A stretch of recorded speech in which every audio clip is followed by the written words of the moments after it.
ममता एक ऐसा लफ्ज जिसके साय में हर बच्चा खुद को कायनात का महफूज तरीन इंसान समझता है। वो गोद जो कांटों में भी फूलों का एहसास देती है। लेकिन क्या हो अगर वही गोद कब्रिस्तान बन जाए?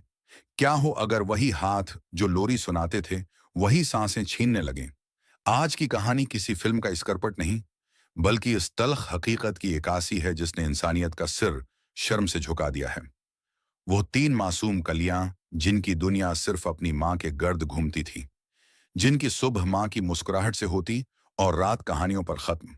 किसी ने सोचा भी न था कि इस घर की दीवारें जल्द ही एक ऐसी चीख सुनेंगी जो कभी खत्म नहीं होगी। नफ्सियात दान कहते हैं कि कोई भी माँ दुश्मन नहीं होती, लेकिन जब जहनी दबाव, घरेलू हालात और तन्हाई हद से बढ़ जाए, तो इंसान वो कर गुजरता है जो शैतान भी न सोच सके।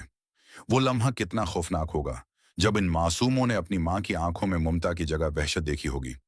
वो हाथ जो उनका मुना चूमते थे, जब उनका गुला घोंट रहे होंगे, तो उन निन्हे दिलों पर क्या गुजरी होगी।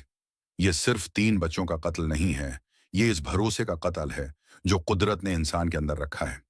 पुलिस की तफ्तीश और पड़ोसियों के बयानात तो सामने आ गए, मगर इन मासूमों के वो आखिरी सवाल कौन सुनेगा जो वो अपनी माँ से करना चाहते थे। हम सिर्फ कातिल को देखते हैं, लेकिन क्या हमने कभी उस खामोश कातिल को देखा है जिसे जहनी बीमारी या डिप्रेशन कहते हैं? क्या हमारे माशरे ने उस माँ को वो सहारा दिया जिसकी उसे जरूरत थी? अक्सर ऐसे वाकयात के पीछे गरबत, घरेलू तशद्दुद या शदीद जहनी तनाव होता है। जब एक औरत खुद को तन्हा महसूस करती है और उसे कहीं से रोशनी की किरण नजर नहीं आती, तो वो अंधेरों में पनाह ढूंढने लगती है।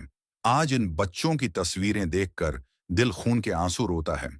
ये वाकया हमें झंझोड़ने के लिए काफी है कि हम अपने उर्द गर्द मौजूद लोगों का ख्याल रखें।